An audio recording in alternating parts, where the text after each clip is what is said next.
to today's segment on career-deserving equity-seeking public servants. My name is Twasim Khan, and I'm a Diversity, Equity, and Inclusion Advisor at the Office of the Superintendent of Financial Institutions. But today, I'm proud to represent the Muslim Federal Employees Network as the Outreach and Events Director. Bonjour et bienvenue à la séance Soutien des carrières pour les fonctionnaires méritant l'équité en matière d'emploi. Je m'appelle Tabassum Khan, je suis conseillère de diversité, de l'inclusion et d'équité au bureau du surintendant des institutions financières. Mais aujourd'hui, je suis fière de dire que je représente le réseau des employés fédéraux musulmans en tant que la directrice de la sensibilisation et des événements. I would like to begin by acknowledging that I'm here on the traditional unceded territory of the Algonquin and Anishinaabe people. Indigenous peoples have lived on this land since time immemorial. I encourage all of you to take some time to acknowledge the land you are on as well. Au fur et à mesure que nous progressons dans la session d'aujourd'hui, veuillez partager vos questions en utilisant le bouton questions et réponses dans la langue officielle de votre choix. Vous pouvez voter pour les questions en cliquant sur le bouton thumbs up. I would like to give a special thanks to Marcella Popovich for her work in ensuring this event is successful. From selecting the speakers to supporting us behind the scenes, Marcella has been instrumental in ensuring this event is meaningful to us all and that we continue to address the gaps of career progression and opportunities for those that are systemically excluded and thus equity deserving. Today, we have a number of panelists joining us.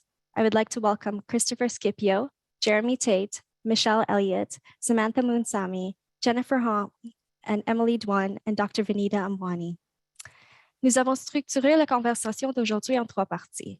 La première est le partage de certaines expériences et réflexions de nos panélistes sur les défis qu'ils ont dû relever au début et au cours de leur carrière. Ensuite, nous allons parler de certains soutiens de carrière plus informels qui existent. Et enfin, nous explorons de certains systèmes de soutien formels. So without any further ado, let's dive right into the conversation with some special remarks from Senior Assistant Deputy Minister Valerie Gideon from Indigenous Services Canada. Valerie, welcome. Thank you very much. Merci beaucoup tout le monde. I'd like to start by acknowledging that I'm on the traditional unceded, unsurrendered Algonquin Nation territory on a bit of a gloomy afternoon. The rain hasn't quite started yet, but we know it's coming. It's a real privilege for me to be able to encourage you and to support you throughout this conversation that you're having. I'm Mi'kmaq from the Geskapegag First Nation in the Quebec region. I'm presently one of two members of the Deputy Minister's community. I'm actually the Associate Deputy Minister now at Indigenous Services Canada, have been for about a year and a half. And I'll just share with you that many years ago, I actually asked a Deputy Minister's panel, well, not that many years ago, why there wasn't a lot of diversity within the context of the Deputy Minister's community. And one of the panelists actually responded by saying, well, we don't necessarily think that it's of interest to a lot of diverse communities. That wasn't the language used, but in particular, Indigenous people, they may not have trust within the context of government, not necessarily be attracted to senior leadership roles in the federal public service. And so that's not that many years ago. And I'm very, very grateful that the thinking has shifted. And I think the Federal Youth Network and all of the intersectional and diverse inclusive communities, the communities of practice that you are all participating in, hopefully, and representing, can continue to sustain the momentum of transformation that is so critical in the public service. Il faut reconnaître qu'au sein de la fonction publique, nous ne sommes pas protégés contre le racisme systémique. Il faut pouvoir reconnaître que le racisme systémique existe au sein de nos organismes, au sein de notre culture, pour que l'on puisse vraiment la déconstruire et répondre avec des mesures qui vont avoir beaucoup de valeur et qui vont pouvoir vraiment vous permettre de vous sentir sécurisé dans votre milieu de travail et également inspiré dans votre milieu de travail. I've certainly seen the shifts in the public service culture since I joined the public service in 2007. I actually joined on an interchange. I was working at the Assembly of First Nations at the time, and they took a chance on me. They gave me an executive role managing the largest region, actually, in terms of operational complexities. And I was able to feel like I had a voice, even though there was not a lot of diversity within the senior management team and community in that department at that time compared to today. But I was able to be supported throughout the advancement of my career for who I was as a First Nations woman. And I really hope that you will have very similar experience over the course of your public service career. And I think the fact that you are participating in this event today, you will not only learn things that will be helpful to you, but it will be helpful to your colleagues, to your peers, to other public servants that hopefully you will recruit, to your managers, to your supervisors, and to leaders across the public service. You know, one of the key elements is really to not just promote diversity and inclusion and social justice within the context of the public service, but to ensure that we're thinking about it from a complete and total intersectional lens, and also that we're thinking about it from the perspective of equity across geography, across hierarchy. We still work in a very hierarchical system, which can seem oppressive and can seem very challenging to overcome. But with the conversations, the courageous conversations that you are having today, and with conversations that I've continued to be a part of within the last number of years, I'm confident that we will achieve greater representation. Nous avons des programmes de mentorat qui sont informels, mais également qui sont plus formels avec le mentorat plus. On a maintenant des services de navigation, des navigateurs qui peuvent vous aider à avancer au sein de vos carrières, en plus de votre participation dans les réseaux de communautés de pratique. I'm the GBA Plus champion in Indigenous Services Canada. And just over the last 2 years, I've seen the community of practice significantly grow and take advantage of opportunities to really apply the GBA Plus analysis, not just to support policy making or decision making that influences the service provided to Canadians, but also the internal aspects of service delivery. How are we supporting each other? Are we really applying an intersectional perspective when we are doing that? So I'm very encouraged by that progress. I think I'll just close by acknowledging really the incredible amount of work that the networks are doing, whether that's the Jewish Public Servants Network, the Indigenous Federal Employees Network, the Pride Network, the Federal Black Employees Network. We have seen the establishment of new networks just in the context of our own department over the past year. And what I would say is be strong advocates within the departments and across the federal public service to have dedicated capacity to support this work. We've made a decision at Indigenous Services Canada to fund full-time coordinators for each of the networks, in addition to the secretariat support that we can provide within our Deputy Minister's office, but also within Human Resources and our corporate secretariat. That is key, because how many years have we heard about people doing this work at the side of their desks because they're passionate about it, because they're committed to social justice? Mais le temps pour qu'on puisse vraiment faire des changements plus rapidement et vraiment des changements qui vont être durables au sein de la fonction publique, c'est maintenant. Et donc, je vous encourage vraiment de pousser pour avoir des réseaux dédiés.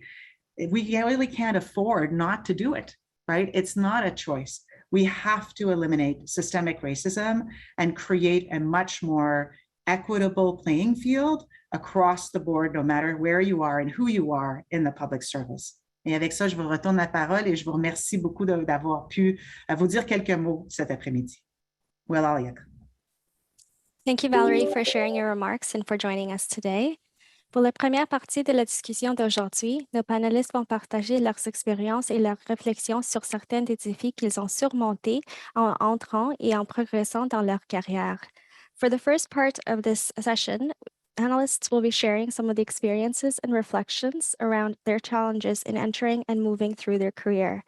So for the first question, I'll be asking it to Chris. So what has your career journey looked like? Tell us about some of the challenges you've faced in finding and using career supports. Thank you so much, Tassam, for the opportunity. Good afternoon, everyone. So my career journey, 12 years ago, I joined the public service as a student analyst. First job was working at Justice Canada, public legal education. On my career journey, I've had stops at ISED, working on digital government, Employment and Social Development Canada, working on the Temporary Foreign Workers Program, National Defense, where I was Senior Gender-Based Analysis Plus Advisor. So I echo all the points from our opening remarks. And currently right now, I'm currently on an interchange with the Black Executives Network, which is another one of the many networks that we have in the public service, this one dedicated specifically for the Black executives. Its work is complementary, but slightly different than the work from FBEC or from the work from the different Black employee networks in the respective departments. I think looking back at my career, there was mentorship programs, but they didn't always help me the way they needed to. And this may not be the nicest thing to say, but there were times in my career, in the first half, where I felt like there were executives who did not want me to succeed. Rather, they wanted to put obstacles in front of my career. And I remember vividly, this is like the second year in my career, I had took part in a competition to become an EC4, and I was qualified in the pool. And other people in the branch got appointed to be EC4s, but I did not. So I met with the Director General, and I was like, just want to know, I qualified like everybody else. Why not me? And his response was, I don't think you're ready. And he went on to talk about how it took him 10 years before he got his first promotion. Now, in that time, I could have been like, oh, I guess I'm not ready, right? But no, I knew my self-worth. I knew I was qualified. I knew I won in the competition. So my response to him was, with all due respect, if the competition was to find EC4s and I qualified, then I am ready to be an EC4. And if there's other skills I need to develop or supports, then provide me with that, rather than telling me that you don't think I'm ready. So I guess what I would say is, the Black public servant, I have always felt that I have to support my own career, because at the time there were not formal supports that were there for me. So I believe you have to take charge, you have to champion yourself. And that it's also really important that you find a way to carve your niche, so that you have that thing that you're known for, so that even if your immediate supervisors don't support you, if they're not going to give you the opportunities, then at least you can find other people who might see the quality of your work. Earlier in my career, there was a youth network at the department. It wasn't as great as the federal youth network that we have right now. There was a visible minority advisory group, but again, it wasn't as active. It didn't look at the specific issues facing, Black employees versus other racialized employees. And when I did participate in mentorship programs, I have to be honest, they didn't work. And I think part of it is the importance of representation. So, you could have a mentor, you can talk to them about, hey, I'm giving these presentations, I feel nervous, people don't listen to me, what should I do? And they can give you pointers based on their own experiences.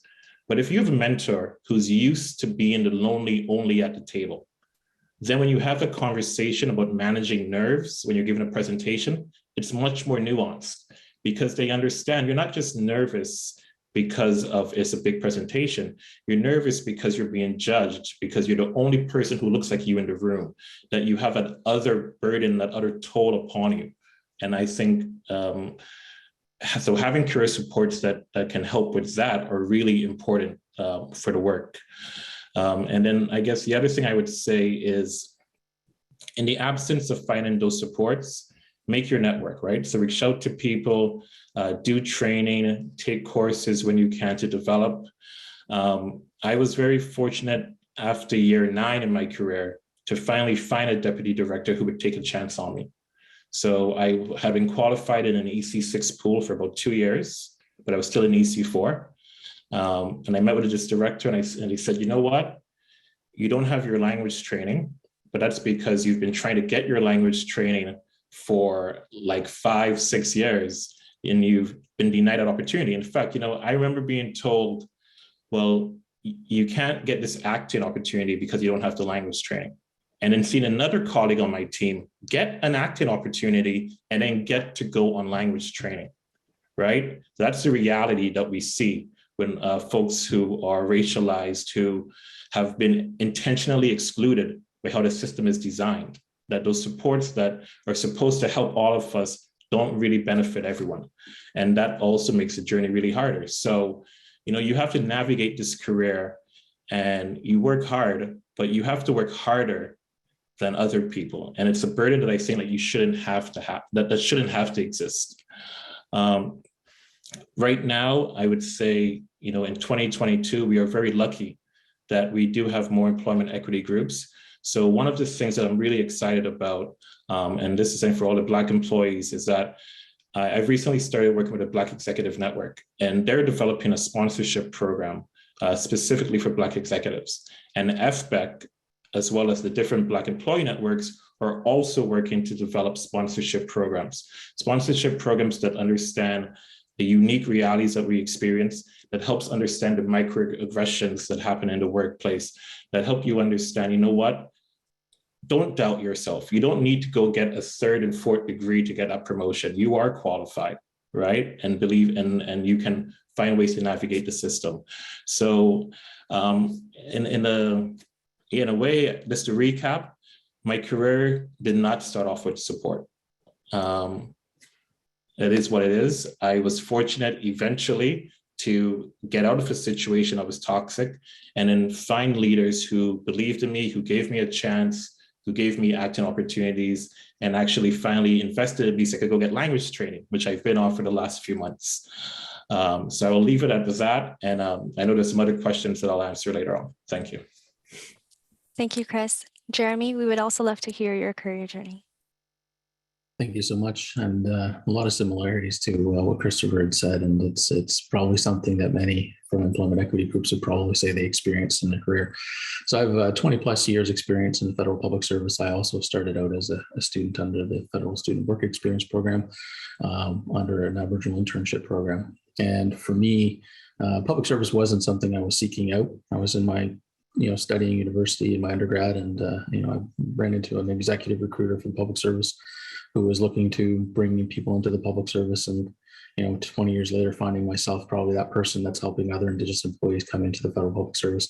And I thank her still to this day because she helped me get that in. And I always thank her, and she always says, "You did it on your own." But coming back to the champions, the people that will be your champion, the one that will actually put their confidence in you to support you is key. Networking is very key. Working groups, if you can jump on working groups and find others not like you to help support your development, it's key. Putting yourself in situations where you work with people that are not like you is the best way to learn, because it gives you multiple dimensions. And that's what diversity inclusion is about, is using those dimensions in your day-to-day to help shape your background and your experience so that you're better able and equipped to work with various groups. And the knowledge and wisdom that comes over the years, you'll find that you're the one in that space creating that for the people that come behind you and creating that trust, because then you want to do the same thing that someone did for you. So my career journey started out early. It was great. There was a lot of great opportunities to start out in administration, finance. My first job was an employment investigation and control officer. So working with some seasoned individuals that were able to go into the court system and find and detect employment insurance fraud, which was pretty cool for a young person. But I remember my first conversation with my director, as soon as I got my first job, I said, where do I go from here? Do I need a master's degree? And it was like, slow down. You don't need to think about that far ahead. And I like to think ahead and plan because I want to anticipate obstacles, knowing that the challenges that are there before me may be just based on what I look like. So I want to be able to put everything out front so that, at least I'm putting my best foot forward in everything we do. And any diversity training you take and employment equity training will say EE groups have to work harder. And in my experience, I've always had to work harder, 10 times harder in my mind.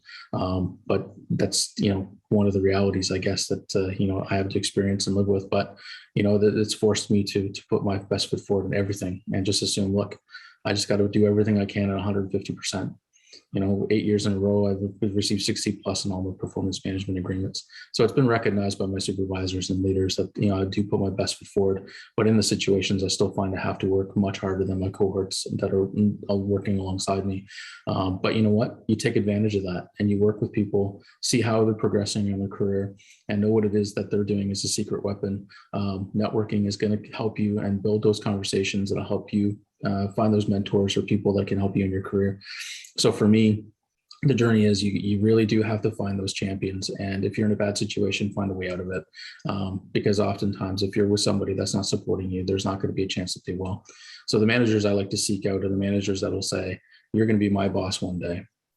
What do you want to be when you grow up? What are those things that excite you? What do you find exciting about your job? And I'll help you get to those spaces. So as soon as you have those conversations with someone that's in your sphere or someone that's in your influence or your supervisor or manager, those are the people that help you get ahead because they selflessly want to see you succeed. And those are the ones that have helped me over my career. And some of the ones that haven't, I've had to find ways out of situations by looking at opportunities. And they could be micro missions, they could be short-term assignments. But even so, sometimes the people don't even know that they're doing this to you because selfishly, sometimes they hold you back because they don't want to run another staffing process. They don't want to invest in you because they'll lose you. You're the best employee they got. Well, those are all excuses and they're not really great for retention purposes. But at the end of the day, because of some of those attitudes, I benefit from a lot of experience and jumping into roles I've taken over a career I would probably never seek out myself.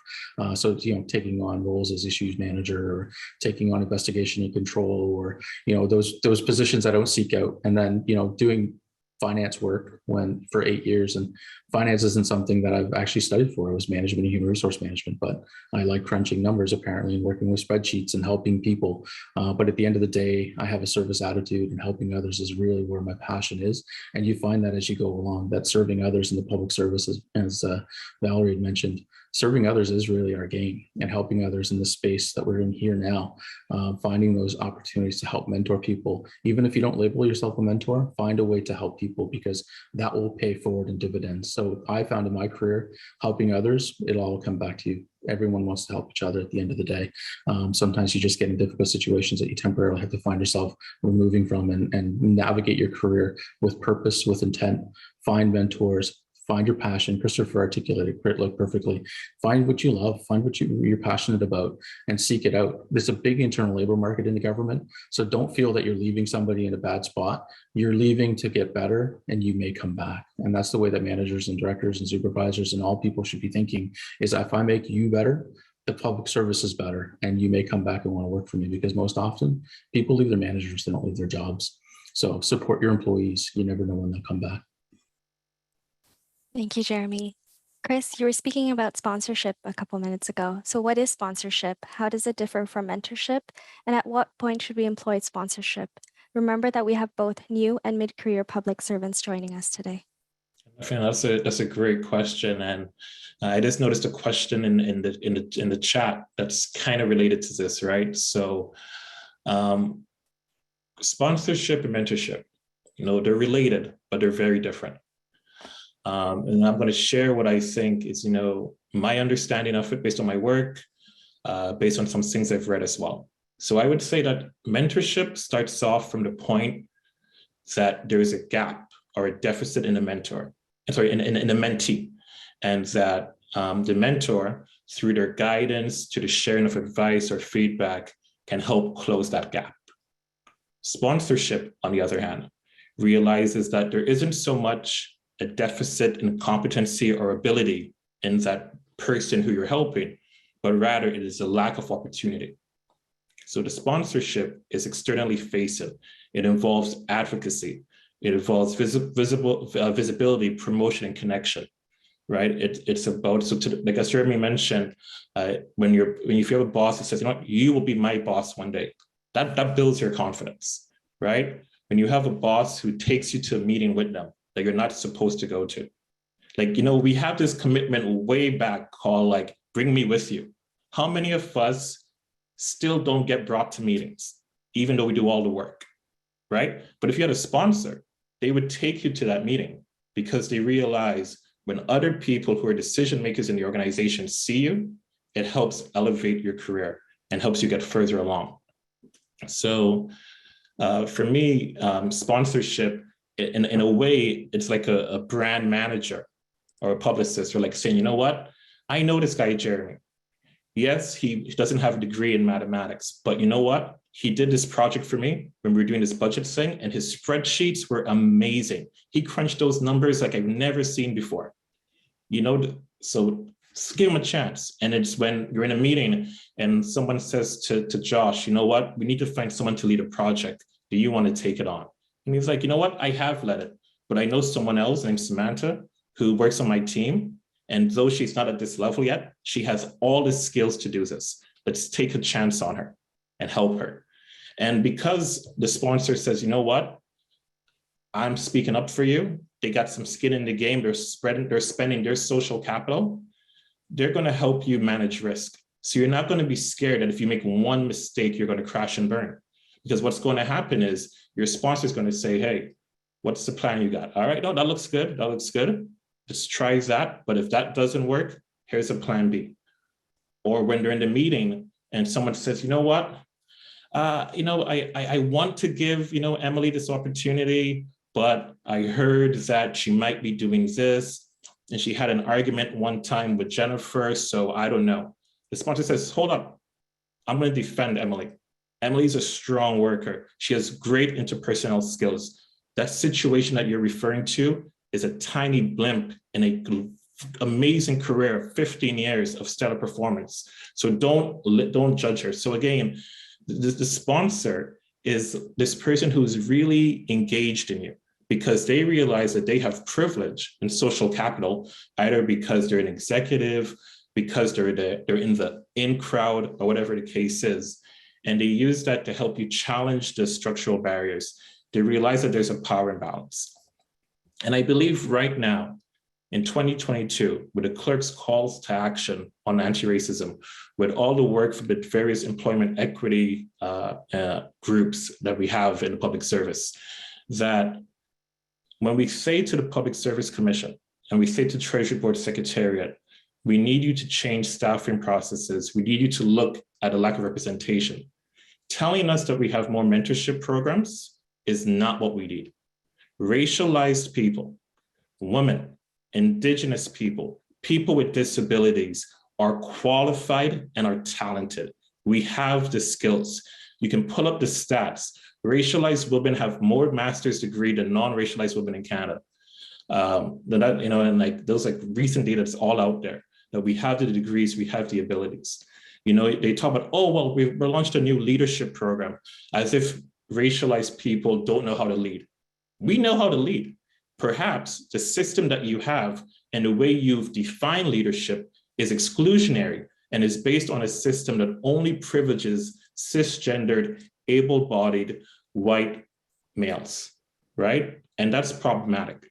So what we need are sponsorship programs that say, you know what, specifically, we're going to invest 10 months or whatever time into this coaching. This coaching is not going to be based on a system that's outdated, but it's going to be based on the real things that we need right now. We're going to look at the talents that the employee has. We're going to nurture them. We're not going to tell them that they don't know what to do, but we're going to give them the opportunity to shine. Let them show what they can do. And if they need help, we'll step up there and we'll work with them.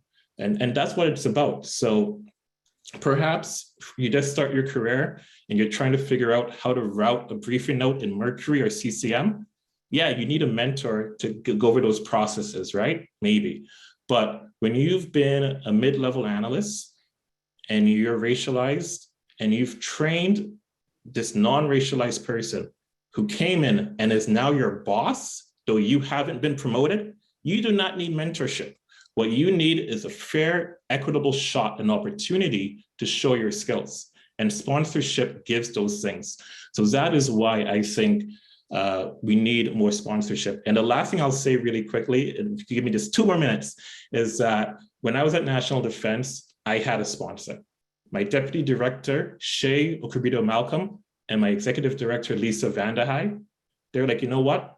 We see what you have, Chris. We see how you're able to lead. We're going to give you those chances. We're going to let you go to those meetings with high-ranking military generals and hold your space, because you're capable. And they would prepare me to go into those meetings. And they would say, this is Christopher, he's doing this work. Yes, I briefed you on it, but this is his work. So that I got recognition and I got seen, right? So in closing, sponsors, they amplify, they boost, they connect, they defend. The Harvard Business Review, their issue, I believe, in June 2021, has a great article called Don't Just Mentor Women and People of Color, Sponsor Them. I encourage you to read it because it also includes a list of the behaviors that go with amplifying, boosting, connecting, and defending. So thank you so much. Thank you, Chris. Jeremy, what continues to be some of the challenges facing Indigenous youth trying to get into the public service or ascend? And how is the Knowledge Circle for Indigenous Inclusion addressing this? Thank you very much, Tabasum. So I think part of the challenge is the government itself is generally labeled as the man or the Indian agent. So that's a hard reputation to shake off. Especially if youth are coming into the public service and they're tokenized. So checking the box to get in, not based on their credentials, not based on their potential, but based on checking a box. So identity becomes another issue. Another thing is I do a lot of recruitment and speaking with youth in various universities, and the challenge of tokenism is paramount. It's, if you come in, if you've taken a job, it's taking it from somebody who's more deserving, someone that's non-Indigenous. So when you want to come in on your own merits and you don't make it in, the chances of an individual reapplying for a job goes to probably zero. So reputation is hard. Changing government and changing the mindset from within is key to this whole future generations that we want to seek and bring in the public service. So when you're looking at that identity, it's the history that goes along with that. So having relatives who had gone through the residential school system, the Indian day school, or all of the things that go through with the Indian Act and the history that goes along with it, the stigmatism. So it's very difficult for an Indigenous person to see themselves working in the government, because even from community, First Nation community members will not praise you for joining the government because it looks like you're picking a side. So when you're coming into the public service and creating that experience for an Indigenous person, you have to do all those things that Chris mentioned. You have to be inclusive by design. Everything has to be systematically inclusive. Everything should be bring me to a meeting. I loved it and it's really weird because when I work with Indigenous Services Canada, that's the kind of stuff that people did for me. Bring me to meetings. I was a junior finance officer, but I was able to sit in all the directors' meetings. It got to a point where I forgot what it was like to sit in just a regular meeting where people weren't making decisions. So all that stuff that Christopher mentioned, I had champions in my day-to-day who brought me to all the directors' meetings and senior management meetings, and I got to see how decisions were made. And unfortunately, some of the systemic barriers that are built into some of these processes are so entrenched that even the decision makers don't even realize it. And that's where I had the benefit of being a student, hiring students in 2019 and bringing students into a space where we wanted to hear what their experience was like. And they had said, like, I feel like my community is getting bashed. I feel like the system is, it's death by 1,000 paper cuts. I mean, it's racism, but I can't put my finger on it. And when I sit in executive meetings and hear some of the presentations, I go, yeah, it's by design, but it's not intent. It's just the way that the government likes to bureaucratize things. They make decisions based on binaries, on financials and stuff that was created by government, not realizing the impact it has to communities. So I shared this with the senior management in the region, and they said, we didn't even realize that. And when you go back to the students and say, look, we just raised it in a meeting, and we're going to be very mindful of how we're making decisions. Students in a couple of weeks said, I've heard a change in the language around the building. It's no longer us and them, no longer government and First Nations. It's us. It's we. How are we going to do this? So some of that change comes from being exposed at those tables and understanding that people have a voice and letting everybody, whether they're casual students, youth, visiting, whatever it is, to allow their voice to shine. Because when we look at the public service employee survey results over the years, the more you give people a voice, the more that workplace becomes more inclusive. So when it comes to the Knowledge Circle for Indigenous Inclusion, we're doing a lot of things where we travel around different various departments and have these conversations in a frank manner. But you use that data from the Many Voices One Mind action plan and the Many Voices One Mind departmental scorecards to tell a story and say, how can we help you make your office more inclusive, your workplace more inclusive, your mindset more inclusive? And then we talk about programming so that we have people helping others navigate their career. So we have Michelle Elliott, who's here with us today, who will help with an Indigenous Career Navigator program and build that capacity in departments to have these conversations to navigate those difficult bureaucratic systems. It may be a Band-Aid approach in the short term because we have systems that we have to navigate. But at some point, we get to what Chris is talking about when you're looking at the whole system and you break it apart, start over again, bake the cake again with all the right ingredients. You don't have to worry about navigation. You're looking for talent. You're hiring talent. You see talent, you hire talent, you place them, you put them in the job they love. They're passionate. They stay online. They want to work with the government. They tell their friends. More and more people want to join the government. Then it becomes the federal government is the federal employer of choice. Diversity and inclusion, the Knowledge Center for Circle for Indigenous Inclusion is doing just that. It's creating those spaces where we can hear some of these live anecdotal stories. We can tell some of our lived experiences like you're hearing today. We can tell the data, we can show the data, and then we're trying to say, now, what do we do about the data in a year's time? We want to see what change. How are we going to make that happen? So those are the strategies that we try to bring to every conversation, but be inclusive of the people in this community. So the HR community, some of those conversations are just baked in. Some of the ways that the advice is being provided to managers is just, that's the way we've always done it. We're trying to break that mentality. We're trying to break it apart and say, so why do we do that? If it's not inclusive, how do we make it inclusive? And we're hearing more and more people say, help me figure it out. So we want to do it together. So there's an appetite, there's a will. It just takes a lot of time. The virtual environment, the COVID, has created an opportunity for us to meet like this more regularly. I've probably spent $100,000 in travel budget and didn't spend a dime because you're all a click away. The people that come from these meetings will probably email me and say, hey, come and do a presentation to my management team, come and talk to my Indigenous Employee Network. And all I'm doing is just helping empower people to say, like, ask questions, provide your ideas, let's make change together. And we're starting to see that slowly, but I'm hoping in the next 5 years, this is not a conversation. This is more like, hey, let's continue doing what we're doing, keep the momentum. The calls to action is kind of just a marker, but we've seen progress. And, you know, I love what Chris has been saying. All the stuff that he's saying is spot on. It's like a science. He's got to figure it out. I want to work for Chris one day. Thank you, Jeremy. Passons à notre deuxième partie. Nous avons invité Samantha Munsami à nous parler d'un programme plus accessible aux nouveaux fonctionnaires. The next section is about informal career support systems that are more accessible to new public servants. Samantha, tell us the what, why, how of the Lifting as You Lead mentoring circles. Thank you so much. Thank you so much for inviting me here today. And in the spirit of lifting people higher, I just want to say a big hello to our Material Group's diversity and inclusion office team members. So the people that I work with, Kelly Burrow-Brack, Lamar Robinson, Terry Graham, they're all in the chat team. So if anything I'm saying resonates with you or you want to connect more with our team, please go talk to these brilliant humans. I always tell our team, we're all about being a flat organization. We're all different classifications and levels from students to contractors, but you know, let's all be the CEO of our destiny and of our work. Like we're all so talented. And one thing that, you know, brings up, you know, Chris, Jeremy, Tevison, you've brought up so many lived experience stories that I think that the attendees today, I want you to know, and I'm sure you feel it, like you are not alone. So I'm sure a lot of the things that you've already heard from Jeremy or Chris, like maybe you've experienced it. I know I've certainly experienced it before too. And, you know, Chris, especially, you've mentioned so many things that were the big why behind why we built the Lifting as You Lead mentoring circles program.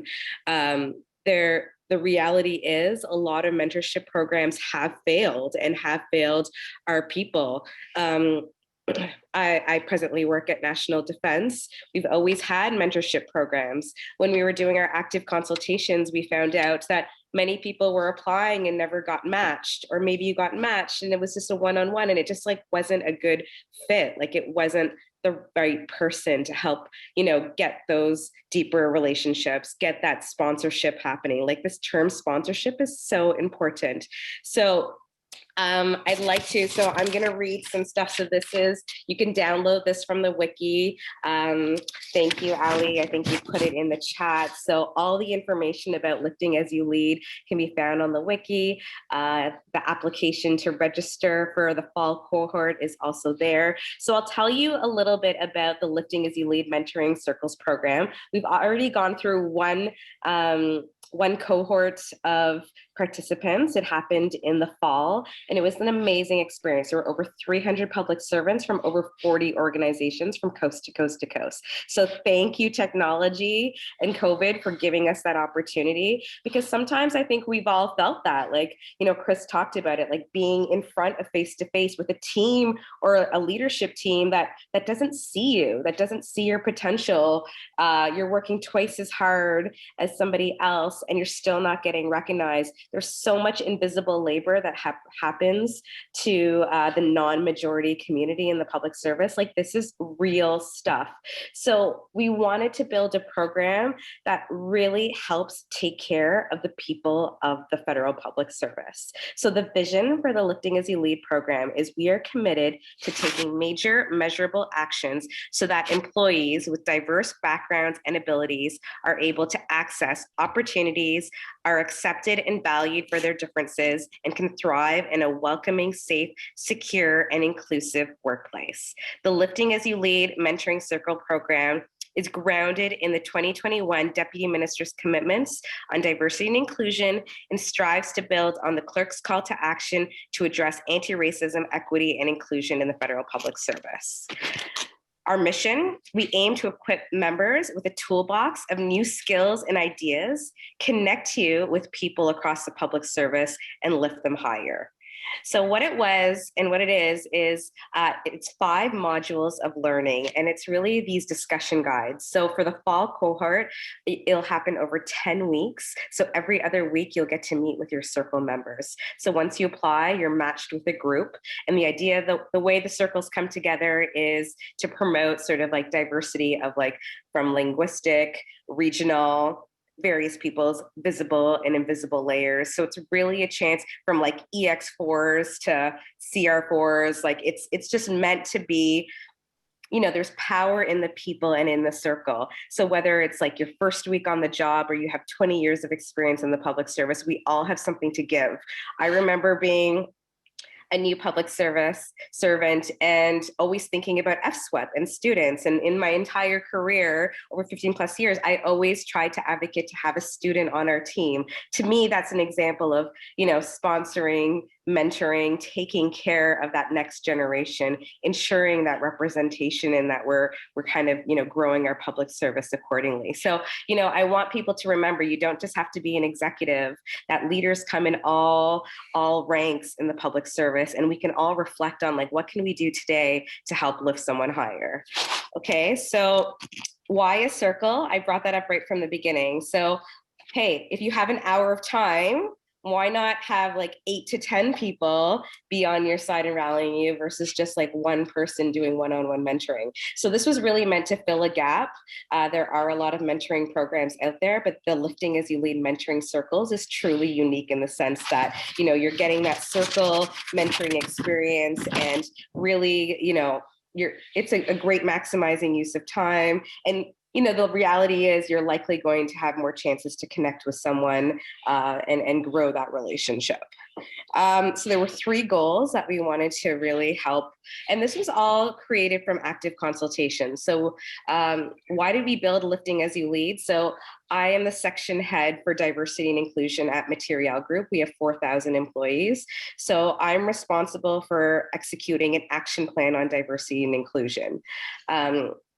So with that, we address all of our key issues that we want to address, and then there's corresponding activities. So what we found during active consultations is this kept on coming up as the number one thing. People felt that there were career barriers, that there were so many systemic and individual reasons why they weren't advancing. So we kept on hearing this over and over again. And as an office, we're like, okay, like this is very important. Like we need to come up with something to help address this issue. So this is where Lifting as You Lead came from. So I want you to know that there's like a very big, strong why behind it. Like we really wanted to take care of people. We wanted to give them a safe space. And like the feedback that we got during the activities, we had office hours, we had feedback surveys, we had an exit survey. So many people said, like, I couldn't believe how much I needed this. Like, I didn't know I needed this until I was there. And suddenly I'm there and I have a chance, like this comforting, inclusive space for me to just be myself, talk about my job, talk about like my family life, like there's a big intertwining of both of those worlds right now, and just have the space to like express, think, and, develop my skills, develop new relationships. Like it really was such a priceless experience. So we know that Lifting as You Lead is certainly not going anywhere. If anything, I think it's going to grow well beyond 300 plus people in the next cohort. So, what are the top 3 things that people were looking for? They want to build a stronger sense of belonging in the public service. So they want that community engagement. They want to mentor across levels. They want to network opportunities across departments. Second, build their skills. So they wanted relevant discussion themes. They wanted leadership opportunities within the circle. So you have a chance to be a circle leader within the 5 weeks, which is great. And they want to have increased access to talent development programs. They want to know what's out there. And then the third, of course, is networking for our future. So people want to be set up for success. They want to use this time to help benefit their career. So, developing a relationship with diverse participants, connecting with senior management across the public service, like our assistant deputy clerk opened up the event and she shared her experiences of what mentorship and sponsorship look like. So, it was really powerful to have her there to talk with our Lifting as You Lead participants, to say like, I see you. I'm so proud of you that you're taking this time to invest in yourself. Like, this is important work. We're all in this together, and, sharing knowledge and opportunities, which is exactly what we're doing here today. So thank you so much for learning more about Lifting as You Lead. Thank you, Samantha. I think but I was also a participant in the last cohort of the Lifting as You Lead mentoring circle. So I'd just like to share my own personal experiences. Around the same time, MFN founders were hosting elections for the executive team. So I considered applying, but of course, the imposter syndrome in me convinced me there was no point. Coincidentally, that very week, the LLMC theme was on leadership essentials. And one of the action items was to take a leadership position either within my workplace or by joining a committee. So I believe this was a sign from above. So I took the leap of faith. And interesting enough, today I speak to you as the Outreach and Events Director of the Muslim Federal Employees Network. This just goes to show you the power and impact of these career supports. And a shout out to my mentoring circle colleagues for their encouragement as well. So this is exactly why we need to continue these discussions. So Jennifer and Emily, please tell us about the work you are doing with mentorship at the Visible Minority Advisory Council. I would like to repeat the question in French as well pour nos participants qui parlent en français. Jennifer et Emily, est-ce que vous pouvez parler du travail que vous faites avec le mentorat au VMAC? Thanks so much, Tabasam, and thanks everyone on this panel and for everyone else who's joining us. I feel like I'm learning so much. So it's just, I'm trying to take mental notes of all these amazing resources that we have. Just to recap again, so my name is Jennifer. I'm the co-chair of NRCan's Visible Minority Advisory Council, that's VMAC. And I'm joined by Emily as well, who is our professional engagement lead. We also want to quickly recognize that we're both joining you from the traditional, ancestral, and unceded territories of the Musqueam, Squamish, and Tsleil-Waututh peoples today. And in case you're not familiar, NRCan's VMAC supports racialized NRCan employees through a variety of programs, events, and initiatives that provide members with a opportunity to voice their concerns and also address the challenges of representation and discrimination, very similar to what everyone has shared today. So we then work with other employee equity networks across the department and also across the public service, and discuss with senior officials to help make sure that these interests and concerns of our employees are heard. And we like to say that in the department, we also play the role of the inclusion when we talk about EDI. So with this being said, to answer your question, VMAC has been working on the pilot mentorship program, and Emily, I think you can tell us a bit more about that. Et je vais essayer en français, je vais faire un effort ici. Alors, au moment où nous collaborons avec plusieurs autres réseaux à NRCan sur un projet pilote de mentorat, et nous joignons les cadres avec les professionnels au niveau équivalent, alors pas nécessairement comme essai, mais équivalent à essai 3 jusqu'à essai 7. Alors pour cette édition et les éditions futures de ce programme, nous avons donné la priorité aux candidats des communautés racialisées. Et je ne pense pas que j'ai besoin de m'expliquer, mais il y a de nombreuses raisons pour lesquelles nous avons décidé d'ouvrir le programme aux participants racialisés en particulier. Alors, les personnes issues de communautés racialisées sont moins susceptibles d'être encadrées de manière informelle par les cadres de leur lieu de travail. So people from racialized communities are less likely to be mentored in an informal way or a formal way. And from my perspective, I think it's because mentors and executives don't see themselves in these junior or early career employees. Alors, ce facteur, parmi beaucoup d'autres, contribue aux inégalités sur le lieu de travail. And we find that that's especially true at NRCan. At executive levels or higher levels, there's like a huge disparity in terms of diversity among senior managers. So far in the program, we paired approximately 40 mentees and mentors. It is a pilot program, and we're planning to expand it in future iterations. And we have heard great things about their progress. We had a very enthusiastic response from our senior management and from early career employees and junior employees, including both our former deputy minister and our new deputy minister, who both offered to become mentors. And some mentees expressed to us that they've been waiting for a structured opportunity for a really long time. So it's been rewarding for us to provide folks with this kind of structured program and something that really explicitly emphasizes BIPOC participation. And I think I was thinking about some of the things that Chris was mentioning earlier about how mentors and mentees that have that kind of gap, so white mentors won't be able to provide advice that really applies to people from racialized communities. And so we've been trying to incorporate these sort of thoughts and ideas into our mentorship program. And so we've been providing anti-racism training for our mentors as part of this program. And we've been trying to provide them with the resources and the spaces to discuss how they can kind of approach this mentorship program from a new angle. And some of our mentees have been very generous with their energy and their time and have volunteered to talk to their mentors about their stories. So it's kind of evolved into a very community-oriented program, and mentors are hopefully learning as much as their mentees. And it's really aimed at strengthening NRCan's workforce, as well as providing a really tangible benefit for the mentees. So we've been trying to work with the data, and we're a very data-driven department, and we're trying to bridge all these gaps. But we're also, addressing the needs of the people that have come forward to us and sort of express this need.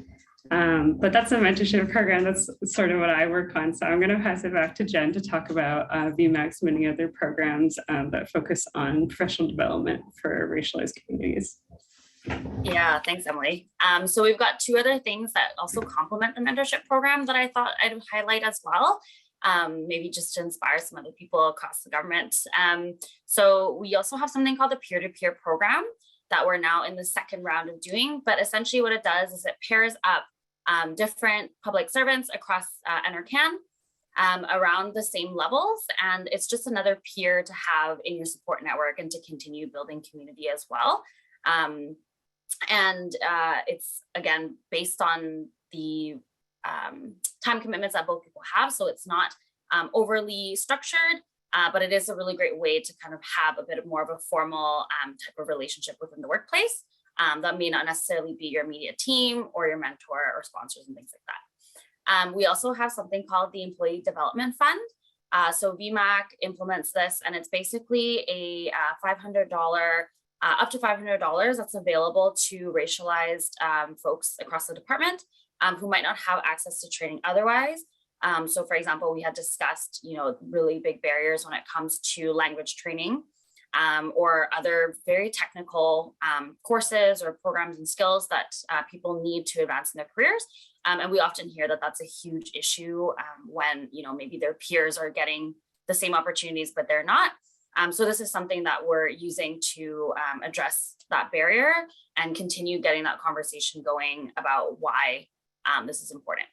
So again, all of these programs that we've been implementing, we've been tracking their progress and data as well. So we continue to share that with senior management to discuss future iterations of the programs and expanding their support. And that's all from us. Thank you so much. Thank you, Jennifer. Thank you, Emily. Michel, parlez-nous du merveilleux travail que vous faites avec le programme navigateur de carrières autochtones. Oui, merci beaucoup. First of all, so many exciting initiatives going on. I'm very happy to be here. Donc, je m'appelle Michelle Elliott et je suis une femme Mi'kmaq. J'aimerais prendre un moment pour reconnaître que je suis sur le territoire non cédé du peuple algonquin ici à Ottawa. Before starting, I just want to say to all the panelists, great job, great things going on. Also want to thank Valerie Gideon. I don't know if she's still online or not with her busy schedule, but for all of her words of wisdom. I do have Valerie Gideon as a role model and I look up to her. And this is a great segue into the Indigenous Career Navigators Program. Donc, où est venue l'idée d'avoir des navigateurs? Bien, l'idée vient actuellement de Valérie Gideon. Donc, environ 3 ans passés, Valérie, après avoir lu le rapport Unis dans la diversité, a décidé de créer un rôle de navigateur qui pourrait appuyer les employés autochtones et les aider à naviguer leur carrière. Lorsqu'elle a affiché le poste, j'ai appliqué pour et j'étais chanceuse d'être la première navigatrice à la Direction générale de la santé des Premières Nations et des Inuits.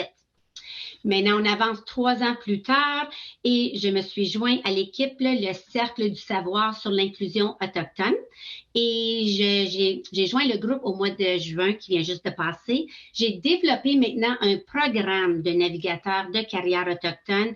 Et à partir du mois de septembre, j'ai commencé à implémenter des rôles de navigateurs dans tous les ministères et les agences à travers le gouvernement pour que tous les employés autochtones puissent bénéficier de ce service.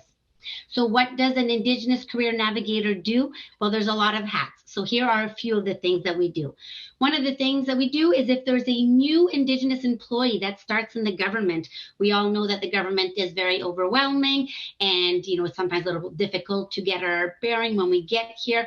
So when the manager lets them know that there's a navigator role, they reach out to us. We're like a buddy system. We are a support system. We explain to them what programs and services exist in the government for them. And we're just somebody there to make sure to walk through the beginning of their career with them. Other things that we do is Indigenous employees will come to us and say, I have to fill out my learning plan, but I'm not quite sure what I should be putting in there.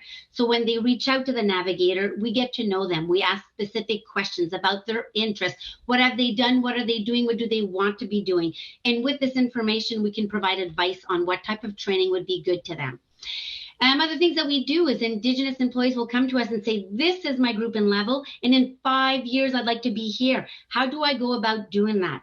Again, by getting to know them, asking them specific questions, we can tailor our advice to the person sitting in front of us and help them build that career path to where they want to go. Another thing that I like to do is empower Indigenous employees, let them know that they are in control of their career. Like to explain things like what is networking? How do you go about doing that? What's a micro mission? Why would that be beneficial to you? How do you go about finding a micro mission? What's job shadowing? Why would that be a good thing for them? We also tell them and teach them where can you look for staffing opportunities, because there's different places where you can go and look for these staffing opportunities. And the other thing that we do is we help them be successful on the staffing opportunity. So when they do apply, they will let us see their response, their answers to the application. We will review it. We'll provide advice to help them get screened in. Then when they're invited to the exam, if they want, they reach out to us. We spend about an hour with them, giving them general advice on how to be successful on the exam, but also giving them those keywords, indicators, behaviors they're going to need in order to be successful. And again, when they're invited to the interview, if they want, they reach out to us again. We spend about another hour with them, giving them general advice on how to be successful on the interview, and also giving them those keywords they're going to be looking for. We also offer all of these services to Indigenous people outside of government. Before I left FNIB to come to KCII, the last 8 months before leaving, I was able to help bring in over 30-some Indigenous people from outside of government in. And we all know that it's by bringing in new people that we will increase the representation. The other thing that we do is we support managers. So managers will come to us and say, I have an Indigenous employee. I want to support them. I don't quite know how to go about doing that. So we will provide advice on how to do this. The other thing that we do is we help managers with their hiring needs. When managers want to fill a vacant position with an Indigenous candidate, they will reach out to the navigators, and then we will provide them with referrals of the people that we've met with that we think would be a good fit. We write their names, a little text showcasing their strengths, and then we attach a resume, and the managers go through the list, they meet with who they want, and when they find that candidate, they use a non-advertised staffing process to hire this Indigenous employee. Those are some of the things that we do. We have other hats, but it would take me a lot longer than 10 minutes to talk about all that we do, but these are some of the roles that is in place to support Indigenous employees as they go through their career. That's from entry level all the way to EXs and even Indigenous students. A lot of the managers will tell their Indigenous students to reach out to the navigator, and we get to know them and we can start helping them build that career path. Donc, en ce moment, lorsque j'ai commencé à implémenter des rôles de navigateurs à travers le gouvernement, je peux dire que j'ai 7 navigateurs de choisis. Je travaille avec 23 ministères et agences, sont en train de faire leur sélection de navigateurs et je dois encore rejoindre quelques-uns des autres ministères que j'ai pas eu la chance encore de communiquer avec pour les aider à implémenter des rôles de navigateurs. So if you are interested in having this type of support to help you navigate your career, reach out to me anytime. I will either offer you that service myself or I will connect you with your navigator in your department. I'll be happy to take questions later. Merci beaucoup. Merci, Michelle. Le réseau des jeunes fonctionnaires fédéraux sait qu'une partie de notre public est composée d'employés en milieu de carrière. Nous avons donc voulu inclure une partie d'aujourd'hui en certains des programmes fédéraux plus formels qui existent pour ce groupe. So let's move on to the third section to speak about formal support systems. I was just watching the chat. The Federal Youth Network knows that part of our audience is made out of mid-career employees. So we wanted to include a portion today to some of you for more formal support for federal programs for people that are in their mid-career. So I'd like to welcome Dr. Vinita Amvani to tell us about the Mosaic program, Mentorship Plus, and sponsorship. Welcome. Merci, Tabassum. Wow, what energy here. You know, when I speak in other forums, it's not the same energy. So, you know, it's fantastic to be here and be energized and, you know, go back and understand why we do what we do and how gratifying it is to meet all these young, wonderful, amazing panelists. I'm humbled in your presence. That said, I have to tell you, there's a lot that needs to be done for diversity and inclusion, but also, you know, it's for me, it's not just a job, it's my life's work.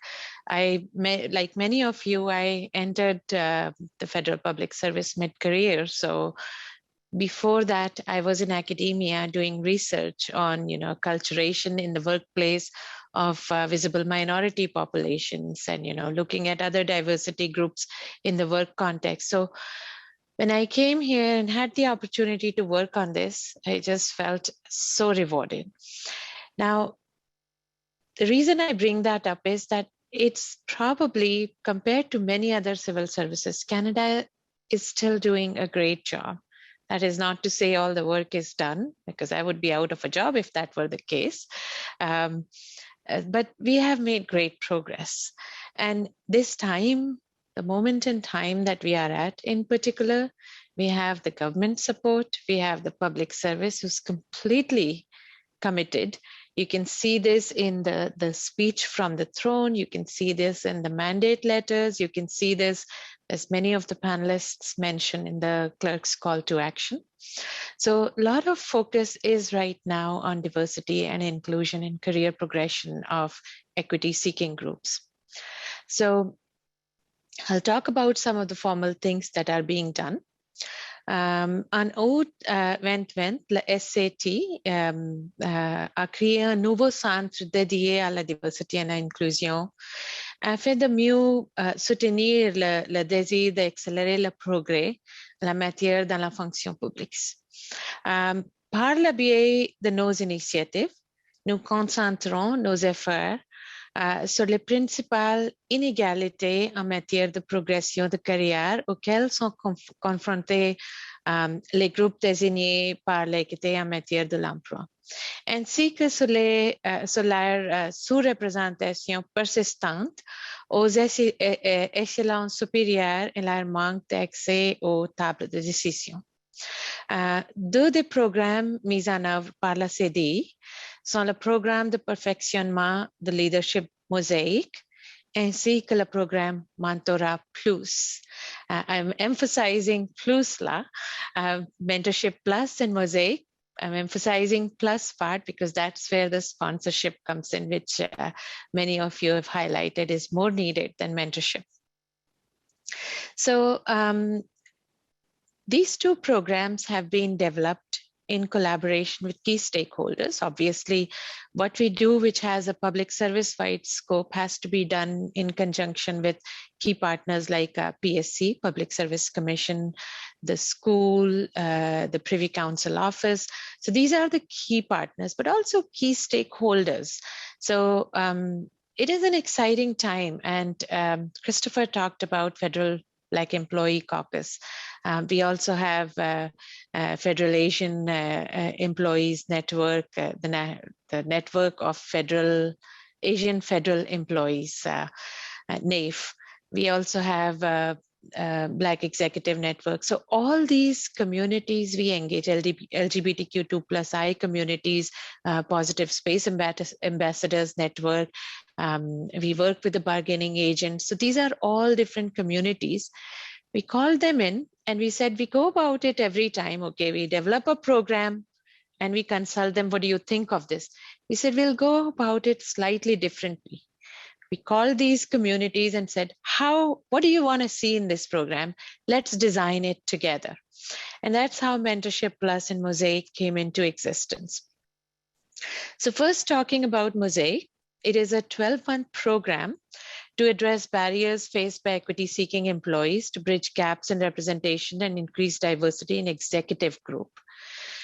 What we see is that, we have achieved representation overall for employment equity groups. Of course, we are looking down at subgroups, more work needs to be done.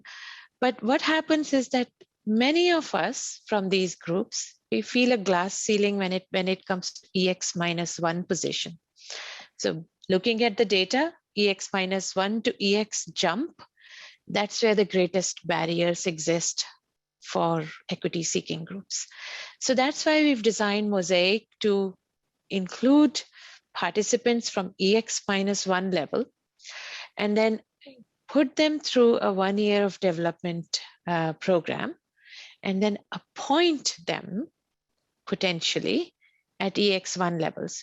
Why am I emphasizing the word appoint? Is because there are a lot of leadership development programs that have been, brought up in the past, but they end with creating the pools of qualified candidates.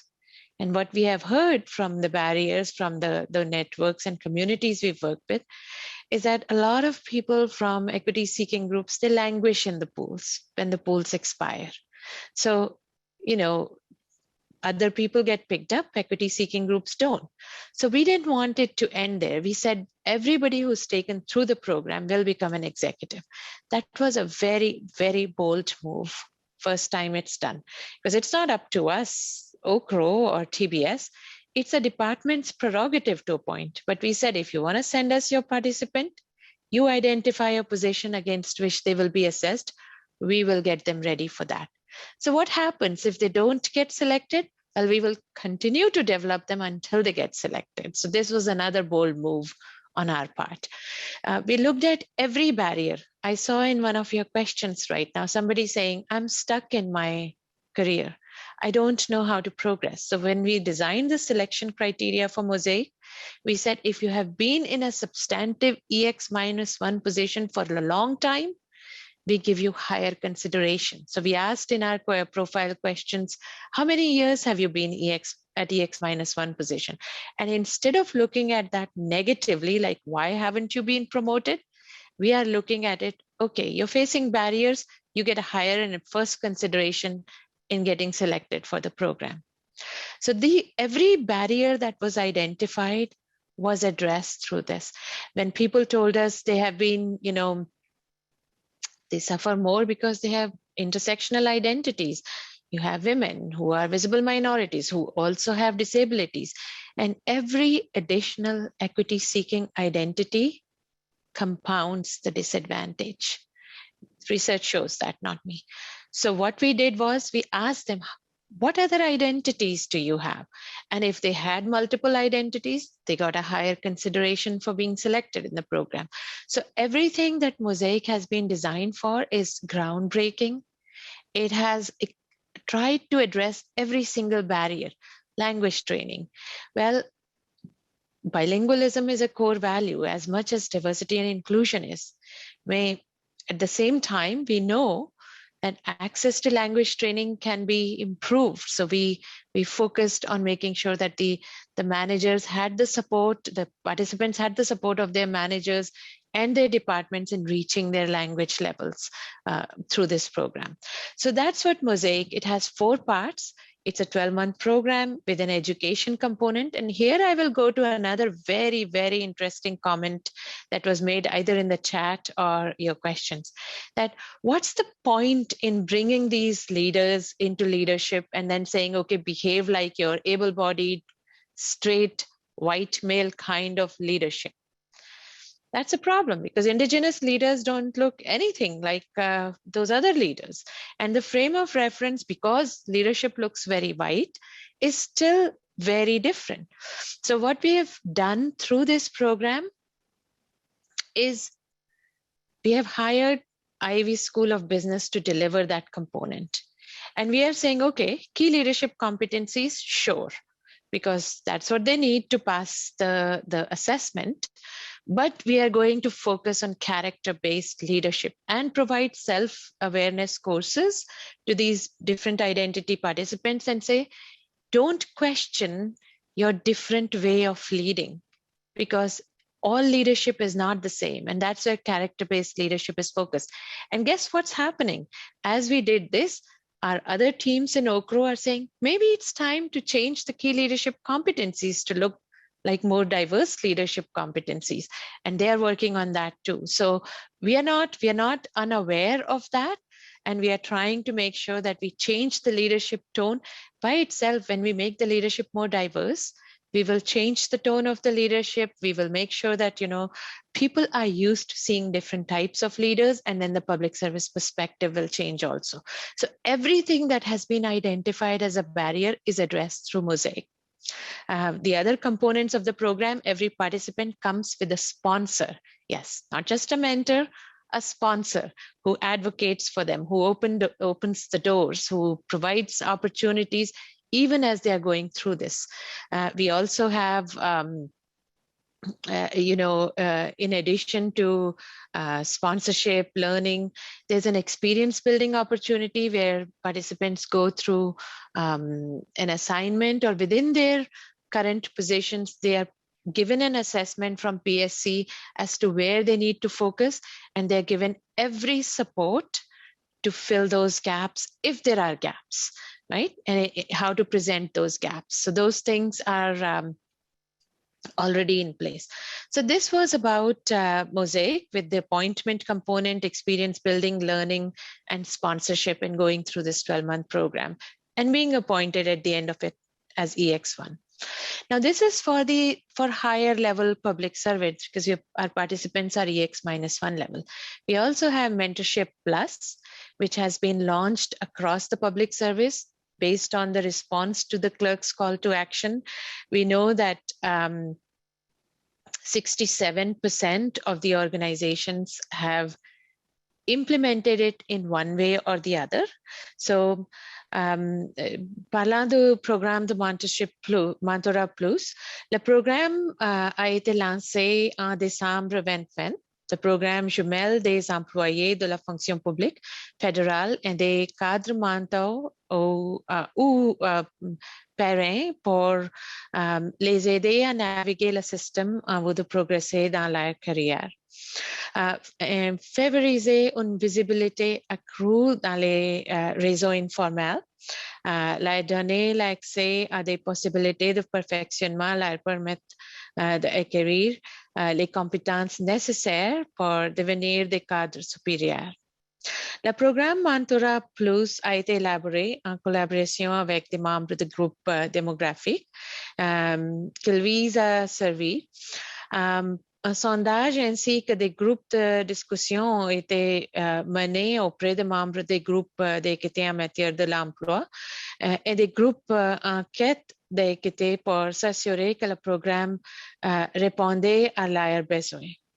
So it's a program that matches mentors with mentees or sponsors with proteges. That's who we call the mentees for sponsorships.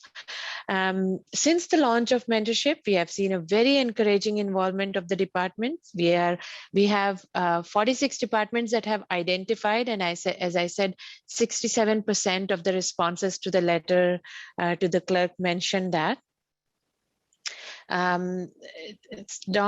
Additionally, in response to the call to action on anti-racism, inclusion, many organizations mention using mentorship or sponsorship efforts in order to increase diversity and inclusion in their organization and move people's careers. So even though mentorship is focused on advice and coaching, departments are looking at it to make sure that the way they implement it is having an impact on career progression for the participants. Les programmes de mentorat traditionnels existent depuis de nombreuses années et consistent en permettre aux participants de recevoir des conseils et une orientation portant sur leur avancement de carrière. Aussi utile soit-elle force et de constater que les relations de mentorat ne sont pas aussi efficaces pour soutenir les membres des groupes désignés par l'équité en matière de l'emploi et ce en quête d'équité, like Christopher mentioned. So underrepresented groups do not have access to the same network, informal networks. So you mentioned that, mentorship doesn't work. It's not just an anecdotal evidence from Christopher. We've seen in reports that access to those informal networks is always identified by people as a barrier. So we are not doing something special or making some extra effort or giving special treatment to anybody. We are just evening the playing field because this informal advocacy goes on for everyone but equity seeking groups who don't go to golf courses sometimes, who don't go to drinks after work. So with all this that is already happening for other groups, we've just formalized this support for those who don't have it by making sure that the sponsorship takes care of that. And it is, don't underestimate how bold and how groundbreaking it is for a civil service. We are one of the only few in the world that has launched a sponsorship program. So there it is. It's my pleasure to answer any questions that you might have on this later on in the next segment of the program. So thank you for giving me the opportunity. And I feel really energized after talking to this wonderful group. Thank you, Vinita. We'll now move on to the open question and answer period with questions being taken from the audience. So please use the Q&A function to submit them and remember that you can vote for the questions you like by using a thumbs up. Nous allons passer aux questions du public, donc vous pouvez utiliser la fonction questions-réponses.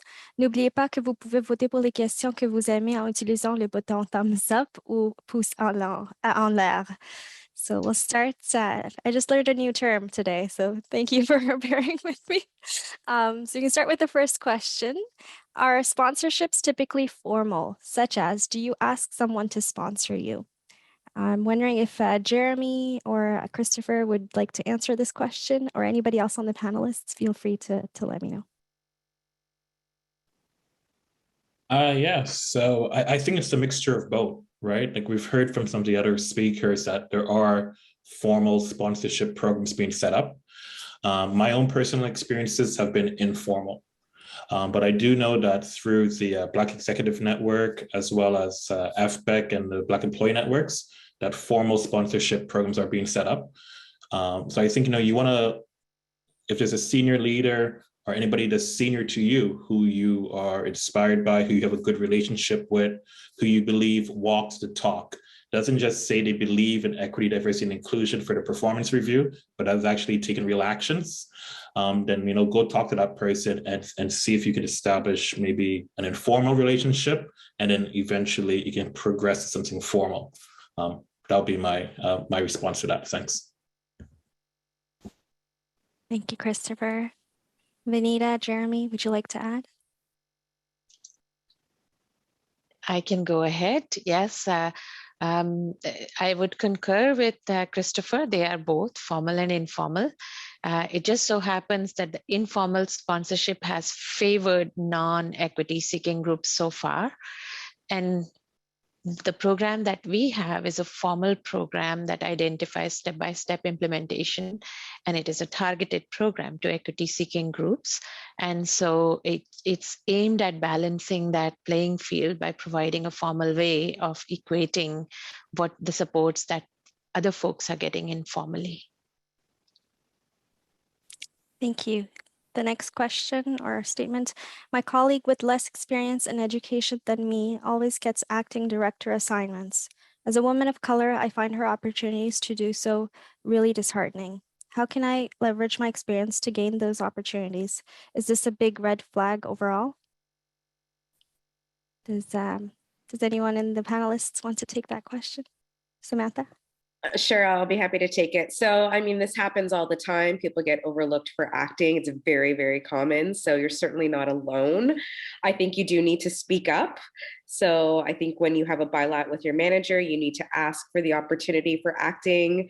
You need to follow up in emails. You need to make record of this. But I think it's also very telling of the type of environment that you're in. So it might also be time to, lift yourself higher and think of different spaces. I want people to always know, do not be limited by that one person that's ahead of you. So Chris talked about how he was applying for, he was getting qualified at levels 2 above him. It's very important that while you're working, you're always thinking of what's next for you, 2, 3 levels ahead of you. You need to stay in the game, and you need to do it systematically. And then you have to also do the informal networking and sponsorship in tandem, because these are the 2 strategies that, will work in your favor. So good luck. Michelle? And I would just add that when you have your performance management discussion with your manager, you might bring it up to them. Yes, sometimes you're not in the right environment and you can see there's discrimination or whatnot. Sometimes they just don't know that you might be interested in this type of opportunity. So make sure that they do know. So when you have these discussions for your performance management agreement, make sure you have the talk, and you might even want to put it in your PMAs. Thank you. Thank you. C'est la première fois que j'entends parler du navigateur. Comment peut-on accéder à cet outil ou faire en sorte qu'il soit disponible dans mon organisation? So Michelle, I guess this is for you. Yes.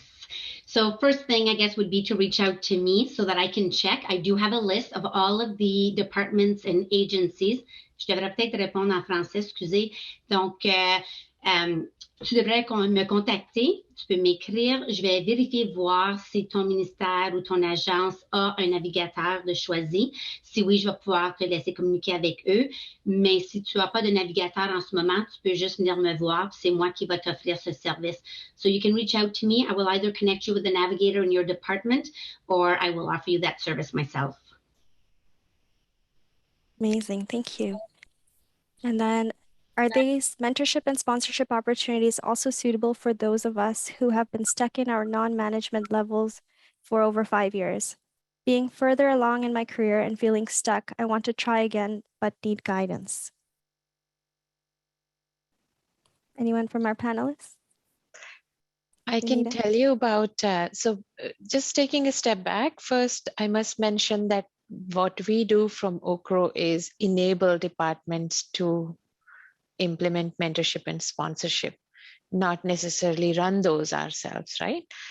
Mosaic we are running, but mentorship sponsorship is we have developed a lot of guidance step by step as to how departments can implement. And of course, we've used our central agency levers by having made, having this mentioned in the call to action, and deputies being asked to sort of, encouraged to go and adopt the program.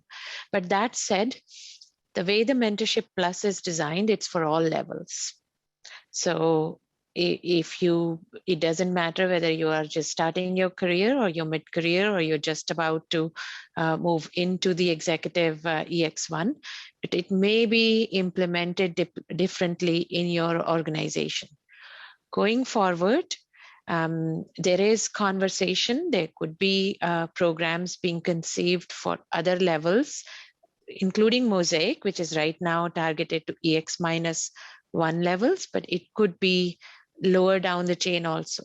So all to say, from the formal programs perspective, it depends on how your department has implemented. And just because it's implemented at a certain level right now doesn't mean that in future it won't be expanded to different levels. Thank you. If I could just add to that real quickly, it's just like, I think the public service career is a long career, right? It could be up to 30 years, right? So you're never, and it should be continuous learning. So you're never too long in your career or too far ahead to benefit from sponsorship or mentorship. And in addition to the formal programs that Vanita mentioned, a lot of the employee networks are developing their own sponsorship programs, right? That might take a little different spin on it. So you could also look into that to complement what's in your department. And again, if the formal ones don't work out, then establish an informal relationship, but be proactive. Be like, why am I doing this relationship? What am I trying to do? So make sure that you're working towards those goals. And it's unfortunate that the systemic barriers have denied you the opportunities that you should have. You're not alone. And the whole reason why we are pushing to see change is so that in the future, people don't have to be like, yeah, I've been stuck in this role for so long, even though I'm much more qualified and should be further ahead. So best of luck in the future. Thank you, Christopher.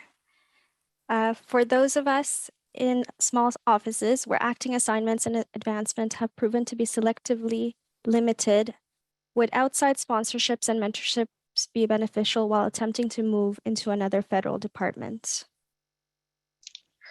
I can start with that one also. So we do recognize from the center, at least, that not all departments are in a position to offer Mentorship Plus, because it does require, because our advice level for sponsors is EX3. We do want people to have the power and influence that they can use to have an impact on the career of the folks who are starting out. So, and it is true, if you're a very small agency of 100 people, there will be like 3 EXs, and to draw on everybody's time, and then you're offering 3 or 6 relationships there. So what is going on is that we from the center are also supporting a group of small organizations, which includes like anywhere from 20 to about 300 strong organizations that are pooling their efforts right now. So what they're doing is that, they are promoting the supports are centrally organized.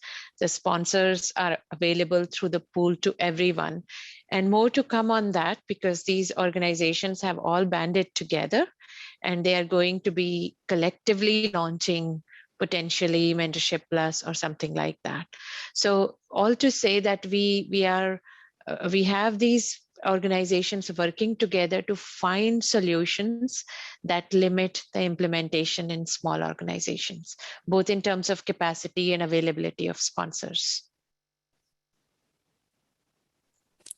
Thank you. And the final question is for all panelists, if you'd like to add in, is what is one thing an equity-deserving public servant should do next in terms of next steps? So I know you've all spoken to it in your own questions, but if we could just summarize some of the points you've said. We can start with Michelle, if you're up for it. Yep, absolutely. So one thing for sure, again, for the Indigenous employees is to reach out to me so I can connect you with a navigator. But also, if you go on KCII, so the Knowledge Circle for Indigenous Inclusion, if you go on our GCpedia page, which was in the chat, you can go find the career roadmap. So we created this career roadmap, which is for all Indigenous employees at all kinds of levels. It can be for, I think there's 4 sections, one for entry level, one for mid managers, one for senior, and I forget what the other level might be. I'm not sure if it's student but there's all this roadmap about the training you can take and the things that are available to you and what do you need to do in order to get to the next step in your career. So that's something that you can go look at.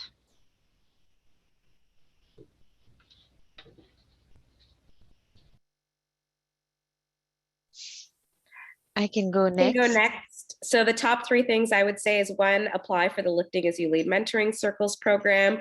Number 2, make a list of potential sponsors. I popped in a TED Talk video that describes the difference between what is a sponsor, what is a mentor. You do need people on your side to sponsor you and lift you higher. And then number 3, start looking at those jobs.dc.ca. Don't just look at the next level, go 2-3 levels ahead. Start thinking about what you need to prepare to advance so that when the opportunity knocks, you're ready. Over. Thank you, Samantha. Just one last remark, Vanita, before we are being mindful of the time. Well, I will be very, very quick. Believe in yourself and take control of your career. So go to your manager in your PMA discussions, bring this up. Thank you so much. A great big thank you to all our panelists for sharing their insights and personal experiences. This does bring us to the end of today's session. Je vous remercie d'être venu aujourd'hui. Assurez-vous de vous inscrire au prochain événement. On behalf of the panelists, the participants, and the Muslim Federal Employees Network, I would like to extend my deepest gratitude and thanks to the Federal Youth Network for organizing this event, for bringing us all together, and for highlighting the available Government of Canada career supports for employment equity deserving public servants. Thank you everyone for joining us, and be sure to sign up for the next event. Thanks, everyone. Thank you. Take care, everyone. Bye-bye.